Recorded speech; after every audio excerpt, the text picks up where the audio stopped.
This is Carlo with Four Guys with Quarters, and today I'm interviewing Grant Shonkwiler. And Grant, can you tell me a little bit about yourself, your experience in the industry, and what you're doing now? Yeah, so I am a video game producer, designer, and programmer who's been in the industry for about 10 years, been making games for a lot longer than that, but professionally for about 10 years. I started in the industry as a programmer on casual games and then switched to game design, and then eventually I was a lead designer. In the last few years of my career, I've been a producer at id Software and most recently of Epic Games, working on Fortnite and an unannounced project. I'm currently on hiatus / walkabout, taking a break to kind of regather myself and kind of figure out what I wanted to do next. What's it like being in the industry, doing what you are doing, or in your last project? Yeah. Oh, I mean, I love working in games because it's the level of passion and excitement and artistry is really high, and the talent level is also really high. So I think what I really like about making games, and what really makes me every day be like, oh, I make games, is kind of seeing the excitement that we're having working on a project, and then when we show it to other people, the excitement that they have with it, right? So I think excitement is a cliche term and overused, but it's exciting to work in games because we're at the forefront of technology, we're at the forefront of entertainment, and we're really still, even though the industry's been around for 30 plus years, we're still kind of the new kid on the block. I mean, VR is kind of a subset of games, but we're not film. We haven't been around for 120 years. We're not music. We haven't been around forever. We're still kind of that new form of entertainment, and so we get to do really cool, weird things, and we kind of get to act like the cool kids, I guess. What do you feel about how the future for VR is headed with video games? Yeah, I think the future for VR is like, I guess the best way to say it is open to like everything, and I think that's what's amazing about VR is it's not just games, but it's film, it's interactive software, it's experiences, it's all these different things. I think in the next 3 years, I think the technology, 3 to 5 years, I think the technology will get really good and really be commercially viable for everybody. I think right now it's so hard the barrier of entry is so high to get like a headset and a hardcore PC and all this stuff. Once we see, more and more headsets being sole devices, being the console itself, we'll see more people kind of jumping in, and the technology is going to get there probably in the next 3 to 5 years. But right now, what's exciting is everybody who's working on VR, like a lot of the people here, they're exploring and they're learning and they're solving all the problems with VR that, in 3-5 years when the hardware is at that level, we as a community of game developers will have already figured out all the hard problems, and now it's just making excellent and amazing content. And it's also just so exciting, it's something new. We've been making consoles and PC games for so long that, a new way to interact and tell stories is exciting. I mean, there's a reason that the film people are just as excited about VR as we are, right? Because it's a new way to tell story. How do you feel about I know you said high-end PCs and the VR headsets, but like what PlayStation's doing with the PSVR and Microsoft's doing with the HoloLens? How do you feel about like it on the console? Do you think the consoles are at the point where it's really capable of VR?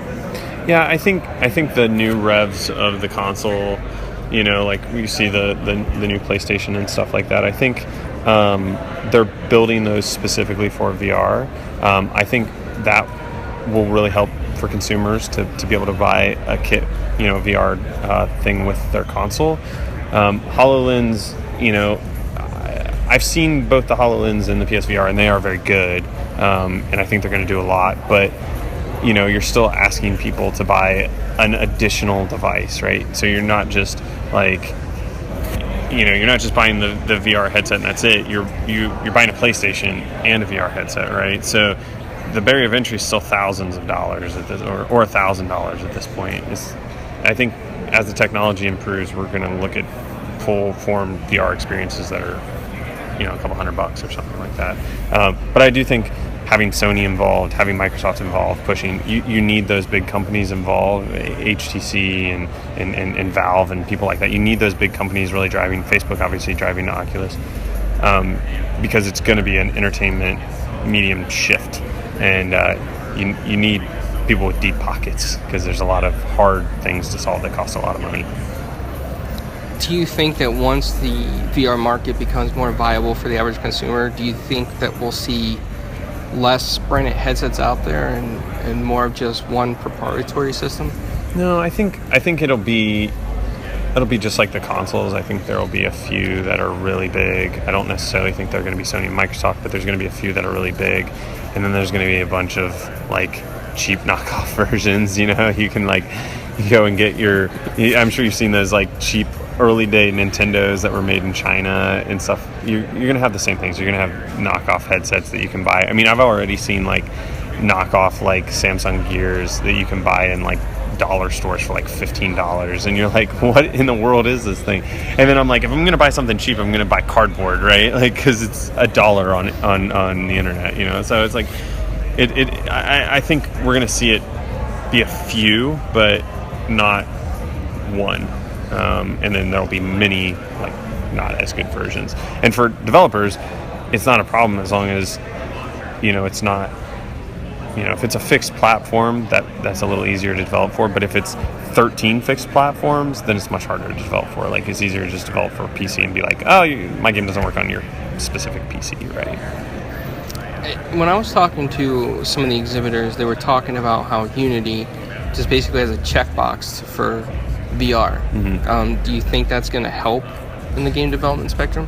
Yeah, I mean, so any way that it makes it easier for someone to do VR. I mean, Epic is doing some interesting things with their VR editor, right? So you can be in the editor building in VR, so you're experiencing it as you're building it.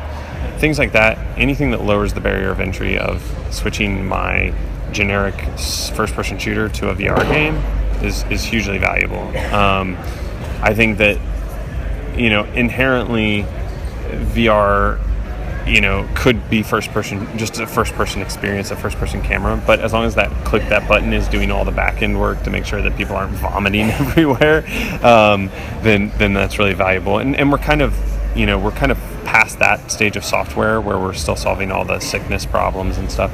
We're kind of into the more of the stage of solving the more difficult problems. And that's what's exciting about the next 3 to 5 years is we're solving the technical problems, both software and hardware at the same time, which is awesome. Yeah, I think that's a good point going forward, because once it becomes more viable, the solutions will be there. Yeah.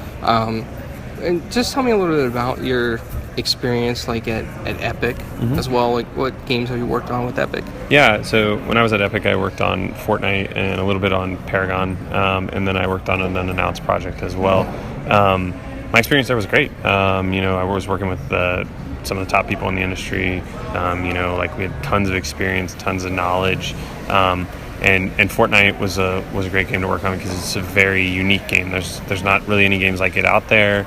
And I was learning how to do open development at the same time, right? So working on a game that people were playing all the time. Like, we went into alpha like over a year and a half ago, and there's been people playing the game almost nonstop since then, giving us feedback and iterating with us. And I really learned that was a way that I really enjoy making games, because when you're working on, like when I was working at id, we would work on a game for like years, like 3 years, and yeah, we do some focus testing, but ultimately we would release it and hope that it was good, right? Like, we knew that maybe a couple hundred people that had focus tested it thought it was good, but we didn't know that everybody thought it was good. And with a game like Paragon or Fortnite, you just are slowly letting more and more people in, and fixing the problems that they're having until ultimately most of the people playing your game are like, yeah, we like it. And usually you have specific numbers that you're like, we want X number of people thinking X about this. So yeah, it was a really great experience working at Epic, and it's a great company, and I learned a lot while working there. It was awesome. Do you ever go back and play the games that you've worked on? Yeah, I definitely. Right at launch, I usually play through the game again. Now at that point, I've probably logged thousands of hours. But I usually go back and play it and experience it with the community. If it's a multiplayer game, I'll play it a lot. But yeah, I like to go back and kind of see how my career has progressed and how decisions I made back then are probably not decisions I would make today. So yeah, I think it's important to kind of have that retrospective on yourself every now and then. What got you into game development? Like, for example, when you were growing up, is there a favorite system you had or a favorite game? Yeah, I have a pretty specific story that I always tell of what got me into games. I was playing Pokemon, the first Pokemon, and back then my buddy and I, we would trade Game Boy games. And sometimes we would play games together. So like, he'd play for a week and then give it to me, and I would continue the story on. I don't know why. Sometimes it was the save limitations of the game or something. And we were playing Pokemon, and I taught Pikachu like cut or something, and he was like, "Why would you do that? You've ruined the entire game." And it made me mad, and he got mad, and we fought for like 5 minutes, like fist fought. And then I was like, "Wait, maybe we can fix it in the game." And we went and looked, and it didn't provide that opportunity. And I was like, I hate Pokemon now. I don't hate Pokemon. Pokemon's an amazing game, and I've played a lot of them. But because of that, we were like, we're going to fix Pokemon. And so we started to write our own version of Pokemon, which then turned into a game that we called Pokemon Killer, because it's like, we're going to kill Pokemon by literally killing Pokemon. And it was a on-rail shooter where you just slaughtered Pokemon. And we wrote up this document. We did some stuff. We were pretty young, and so we couldn't like build a game yet. We didn't know how. There weren't all these free engines. And I actually sent the document to Sony, and they were like, "Yeah, we don't want to get sued. Thanks though." And so that was like my beginning of game development. And then I started modding and did a lot of modding for like Tribes and Warcraft and stuff like that. So as I was learning mod tools and I was learning to program and stuff, that really inspired me and made me want to make games. But I took a side and went and worked in show production and did a lot of concerts and theater and stuff like that. And then was like, I'm going to come back to games. And so ended up going to school to learn to program. Are you working on anything currently?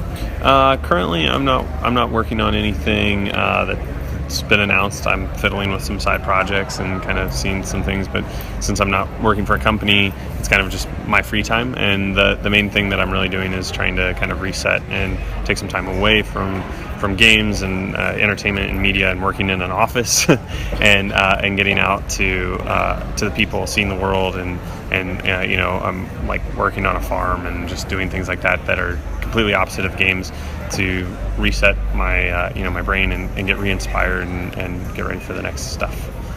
That actually sounds really cool. And this is an odd question, but I want to ask you, like, on the farm that you mentioned. Yeah. What do you do? What do you like doing? So I've kind of done a little bit of farm work as a kid. I grew up in Kentucky and Indiana, and I like to burn things. It's probably my favorite thing to do. But really, anything that I get to use my hands to see the fruits of my labor and work on. So just anything that they'll let me do. I'm not like a trained farmer. I'm just like a plebe who's like, let me do whatever, dig holes or light things on fire. I think I like doing things that physically exhaust me, and then I like look back and like my brain is completely shut off and I'm engaged in the task, and then I look back at the end of the day and I'm like, I did that. That's cool. I dug that giant hole. I don't, woo. But yeah, that's anything that can be useful, really.